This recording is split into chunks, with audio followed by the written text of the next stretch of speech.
In the vast expanse of space, humanity had always thought of itself as a small player, a cosmic speck in the grand scheme of things. That was until the day we proved everyone wrong. I still remember sitting in that cramped observation deck, watching the Galactic Council's massive ships looming over Earth like dark storm clouds, their sleek hulls reflecting our sun's light. "Your species has no right to a seat at this table," they had said. "You're too young, too primitive." Those words echoed through every transmission they sent. We were nothing but children to them, barely out of our cosmic cradle. But they didn't know what we had endured to get here. They didn't understand that Earth herself had forged us in fire and ice, through countless disasters and extinctions. As the Council's representatives spoke down to us from their holographic display, I couldn't help but smile. My diplomatic uniform felt tight around my neck as I stood before them, representing not just humanity, but Earth itself. They had no idea what was coming. 3 weeks earlier, their scouts had arrived in our solar system, expecting to find a struggling civilization bound to a single planet. Instead, they found our colonies on Mars and Europa, our mining operations in the asteroid belt, and our quantum communication network that spanned the entire system. But what really caught their attention, what really scared them, was how we had partnered with our planet instead of just exploiting it. While other species had stripped their worlds bare and moved on, we had learned the hard way that Earth was more than just a rock floating in space. She was our teacher, our mother, and sometimes our harshest critic. Every earthquake, every hurricane, every volcanic eruption had taught us resilience. We didn't just survive, we adapted. The Council's arrogance reminded me of our own past mistakes, back when we thought we could bend nature to our will. Earth had taught us better, showing us that true strength comes from working with her, not against her. And now, as I stood before the Council, I carried that lesson with me. "Distinguished members of the Galactic Council," I began, my voice steady despite the gravity of the moment. "You call us primitive, yet you've forgotten the most fundamental law of nature, the law of adaptation." I pressed a button on my wrist device, and the holographic display filled with images of Earth's history, not of our wars or our technology, but of our planet's raw power. The Council members shifted uncomfortably as they watched scenes of supercells forming over the Great Plains, of underwater volcanoes birthing new islands, of glaciers carving through mountains like they were made of butter. This was Earth's resume, not ours, and it spoke volumes. "Our planet," I continued, "has been preparing us for this moment for millions of years. Every challenge she threw at us made us stronger, more innovative, more resilient. We didn't conquer Earth. We learned to dance with her." That's when the Council's sensors started picking up unusual readings from Earth's core. Our planet, as if on cue, decided to demonstrate exactly what I was talking about. The look of shock on their alien faces as they realized what was happening. Well, that's a sight I'll never forget. But I should probably back up a bit and explain how we got here, and why Earth chose this particular moment to show the galaxy exactly what she and her children were capable of. Because trust me, what happened next changed everything, not just for humanity, but for every spacefaring species in our arm of the Milky Way. And it all started with a simple geological survey that nobody paid attention to, except for one junior scientist who noticed something impossible. Dr. Sarah Chen had been studying Earth's magnetic field fluctuations for the past decade when she noticed something extraordinary in her readings. At first, she thought her equipment was malfunctioning. The patterns she was seeing defied everything we knew about planetary physics. But after triple-checking her data and running it through every verification protocol available, she realized she was looking at something unprecedented. Earth's core wasn't just active, it was responding. Responding to what, we didn't know yet, but the patterns were too precise, too ordered to be random. It was as if our planet was preparing for something, like a runner stretching before a race. When Sarah brought her findings to the International Geological Survey Board, they dismissed her concerns. After all, what could possibly make Earth's core behave in ways that resembled conscious activity? But Sarah wasn't alone in her observations. Deep in the Mariana Trench, our research stations had been picking up unusual vibrations. The hydrothermal vents were pulsing with a rhythm that matched the core's activity. Meanwhile, seismologists around the world reported minor tremors that didn't follow any known fault lines. They formed patterns, perfect geometric shapes that stretched across continents. That's when the Galactic Council showed up, their massive ships casting shadows over our major cities. They claimed it was a routine inspection of developing worlds, but their hurried arrival suggested otherwise. They knew something we didn't, and they were worried. I was working as Earth's Deputy Environmental Ambassador when Sarah's report landed on my desk. The timing couldn't have been more perfect or more terrifying. The Council had just finished their preliminary assessment of our civilization, and their verdict was harsh. They claimed we were too unstable, too prone to conflict to join their ranks, but their eyes told a different story. They were scared of something, and it had nothing to do with our political systems or our technology. During one of the Council's deliberation sessions, I noticed how their scientists kept glancing at their readings of Earth's core. Their six-fingered hands would twitch nervously whenever new data came in. That's when it hit me. They weren't here to evaluate us. They were here to evaluate Earth herself.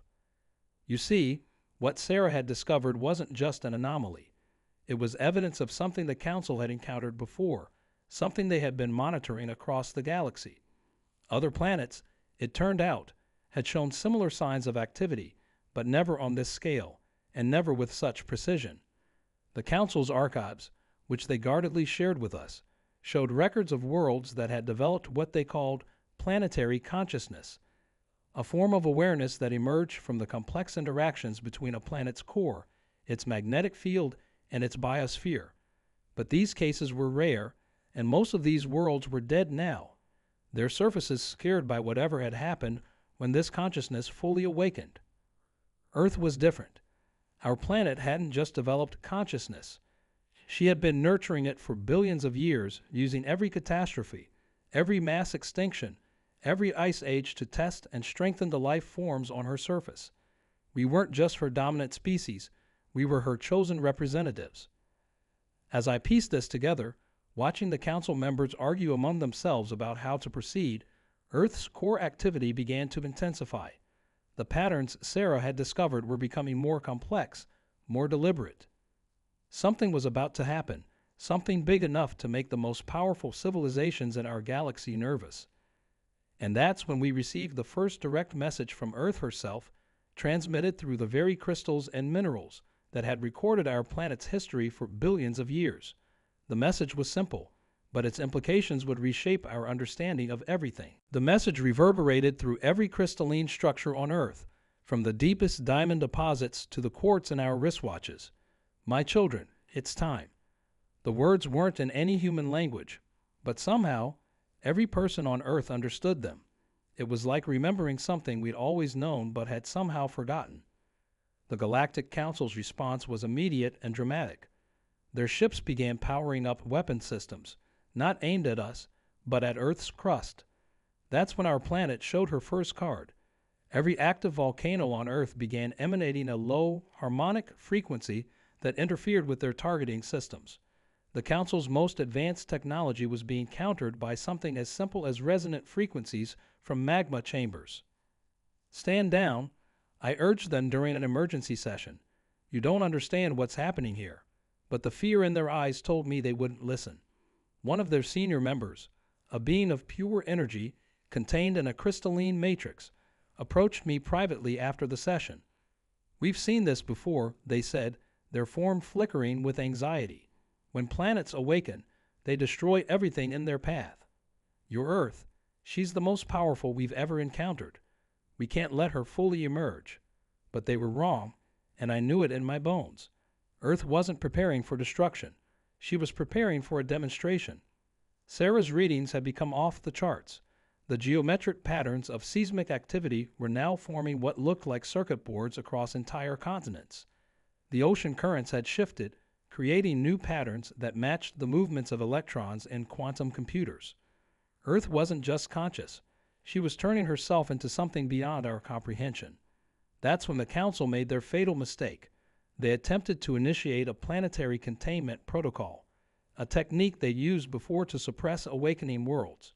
But the moment their energy beams touched Earth's atmosphere, something extraordinary happened.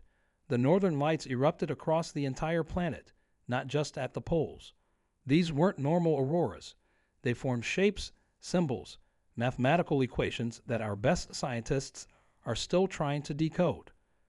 Earth's magnetic field began to pulse in perfect synchronization with human brain wave patterns.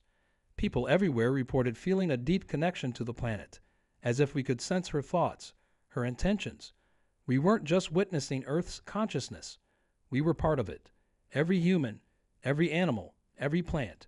We were all nodes in Earth's planetary neural network. The Council watched in horror as their containment beams were absorbed, redirected, and transformed. Earth wasn't fighting back. She was teaching them.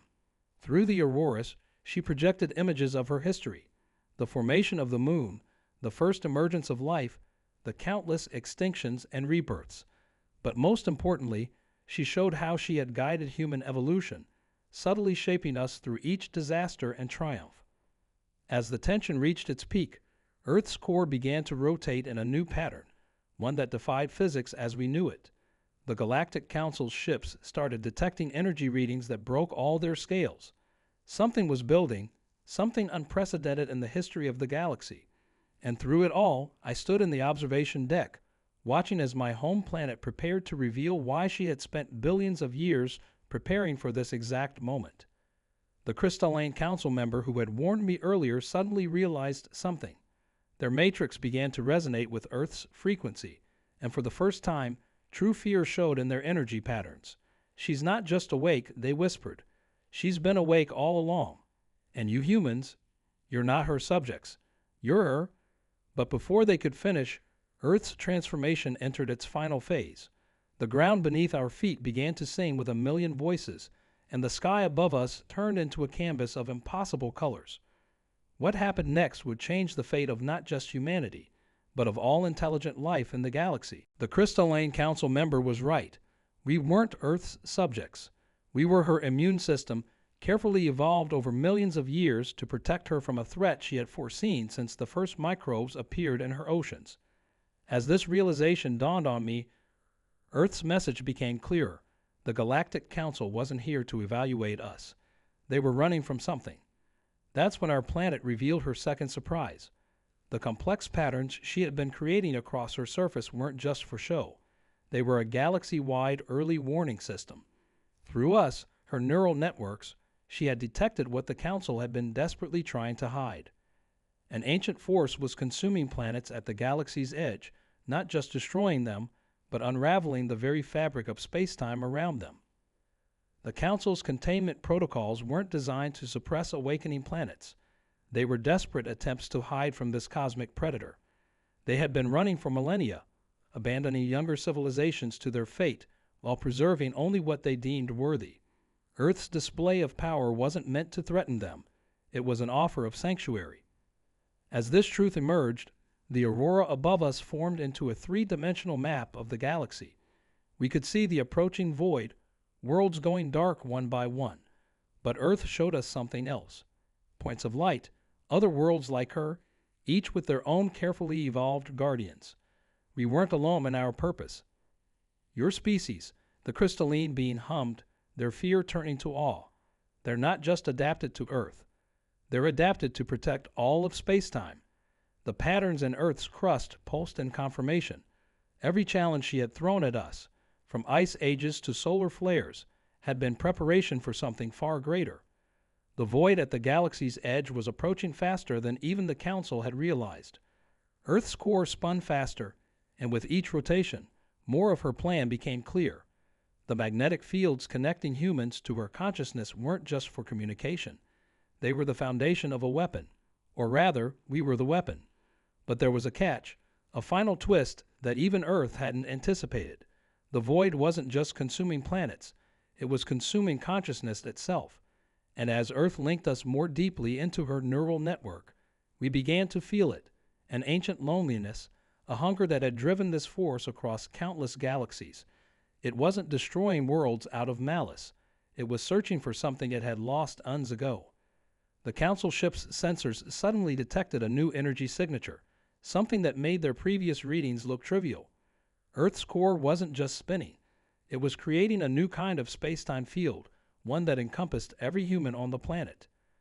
Through our connection to Earth's consciousness, we could feel ourselves changing, evolving in real time into something the universe hadn't seen since its earliest moments. "It's impossible," whispered one of the council scientists, their multiple eyes widening in disbelief. "She's not just protecting this galaxy. She's trying to heal it." The crystalline being's matrix began to pulse in harmony with Earth's frequency, and for the first time in their long existence, they understood what their own world had been trying to tell them before they abandoned it.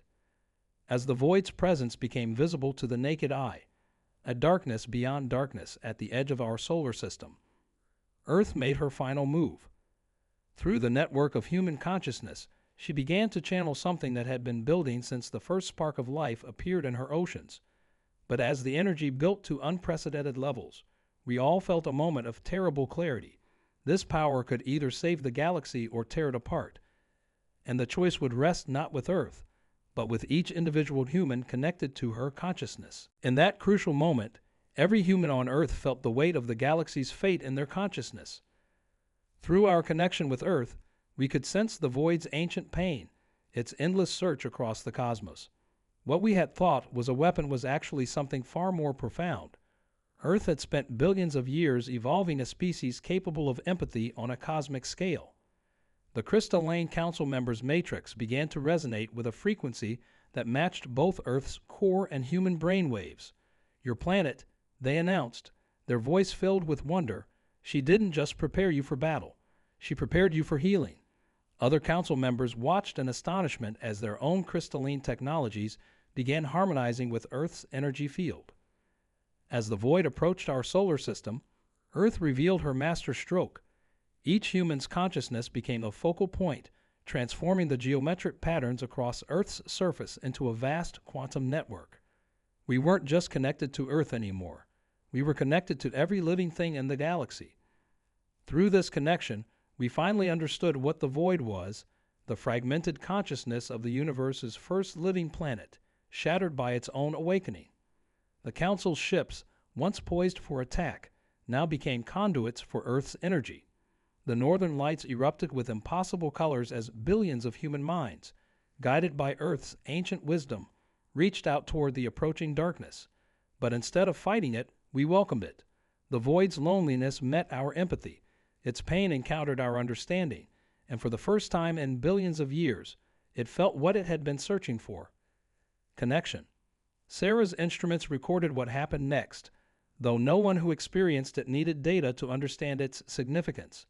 The void, this cosmic force that had consumed countless worlds, began to resonate with the same frequency as Earth's core. The darkness that had seemed so absolute began to fill with points of light, the consciousness of every world it had absorbed, preserved but dormant, waiting for this moment. Through our connection with Earth, we became a bridge. The void's fragmented consciousness began to reintegrate, not just with itself, but with the living network of planetary minds that Earth had helped us discover. The council members watched in awe as their own worlds, long thought dead, pulsed with renewed life across the galaxy. But Earth wasn't finished surprising us. As the void transformed from a force of destruction into a part of this cosmic neural network, we felt our planet's consciousness shift. The crystalline council members' matrix suddenly lit up with understanding. "She's not just Earth," they revealed. "She's the reborn consciousness of that first living planet. She divided herself across space and time, seeding worlds with life, waiting for the moment when her children would be ready to help her find all the pieces." The energy building in Earth's core reached its peak, not in an explosion of power, but in a pulse of pure consciousness that rippled across the galaxy. Every human felt it. A moment of perfect clarity and connection with all of life, everywhere. The void, now transformed, merged with this wave of consciousness, completing a cycle that had begun at the dawn of time. As the light faded and the aurora settled, we found ourselves changed. Humanity had evolved, not into weapons or guardians, but into something far more important: bridges between worlds, healers of cosmic consciousness. The Galactic Council, humbled by what they had witnessed, realized that their role would need to change as well. But as we celebrated this transformation, Earth sent us one final message, a truth that would set the stage for humanity's next great adventure. We weren't just her children or her immune system. We were her seeds, and it was time for us to help her heal not just this galaxy, but all of them. The void had only been the beginning. There were other fragments out there, other pieces of the first consciousness waiting to be found and healed. And somewhere in the vast network of planetary minds, a new signal began to pulse, calling us toward our next challenge. In the months that followed Earth's revelation, humanity found itself adjusting to a new reality. Our cities still bustled, people still went about their daily lives, but now there was an underlying awareness, a constant, gentle reminder that we were part of something vast and beautiful. The Galactic Council, once our judges, became our students, eager to learn how Earth had achieved what their civilizations had feared for so long. Sarah's research facility transformed into the first planetary communication hub, where scientists from across the galaxy gathered to study the intricate dance between human consciousness and Earth's neural network. The geometric patterns that had spread across our planet's surface remained, humming with energy, serving as permanent gateways to the cosmic web of planetary minds. The crystalline council member chose to stay on Earth, their matrix gradually adapting to resonate with our planet's frequency. Through them, we learned more about the other fragments scattered across different galaxies, echoes of the first consciousness still searching for their way home. Each fragment, we discovered, had shaped the evolution of life in its own galaxy, creating unique patterns of consciousness that would eventually help complete the cosmic puzzle. But Earth's greatest gift to us wasn't the power to heal cosmic consciousness or the ability to communicate across vast distances of space. It was the understanding that every challenge we'd faced as a species, every natural disaster, every climate shift, every evolutionary pressure, had been preparing us not for domination, but for connection. We hadn't survived because we were the strongest. We had thrived because we could adapt, empathize, and grow. The void, now transformed into a brilliant network of reconnected planetary minds, became a testament to this truth. Where it passed, dead worlds sparked back to life, their ancient consciousnesses reawakening to join the growing network. The Council's ships, once weapons of containment, were repurposed as siege ships, carrying human consciousness to help facilitate these reawakenings. My role as Earth's Deputy Environmental Ambassador evolved too. Now, I help coordinate between newly awakening worlds and their chosen species, guiding them through the process that humanity had pioneered. Each world's journey is unique, but the pattern Earth established shows them the way forward. The new signal we detected continues to pulse from the edges of known space, growing stronger as more planetary consciousnesses join the network. Earth tells us it's another fragment, perhaps the largest one yet, and it carries within it the memories of the universe's first moments of awareness.